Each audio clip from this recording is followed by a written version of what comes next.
వివేక హత్య కేసు. నిన్న కూడా మరి సునీత ఆవేదన ఏంటి, అసలు ఇంకా చేయాల్సిన విచారణ బోల్డుందని. ఇప్పటికి చేసింది సగం మాత్రమే, ఇంకా సగం దర్యాప్తు చేయకుండా క్లోజ్ అంటోంది సిబిఐ. ఇవాళ భారతీ మేడంని ప్రశ్నించలేదు, జగన్మోహన్ రెడ్డిని ప్రశ్నించలేదు, అసలు వాళ్ళిద్దరిని ఎందుకని ప్రశ్నించలేదు అనేది $1 మిలియన్ క్వశ్చన్. మరో $1 మిలియన్ క్వశ్చన్, సాయి రెడ్డిని ఎందుకు ప్రశ్నించలేదు?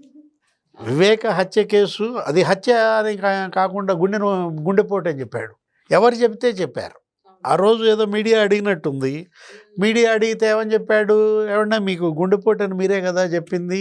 ఇట్లాగే ఈ విచారణలకు వచ్చి వెళ్ళేటప్పుడు ఎవరో మన జర్నలిస్ట్ మిత్రుడే ప్రశ్నించాడు, కిరాతకంగా నరికి చంపితే మీరు గుండెపోటు అని ఎలా అన్నారు అని అడిగితే, నాకేం తెలుసు, నేను అవినాష్ రెడ్డికి ఫోన్ చేశా, అక్కడి నుంచి వచ్చిన సమాచారం గుండెపోటు, అదే చెప్పా మీ అందరికన్నాడు.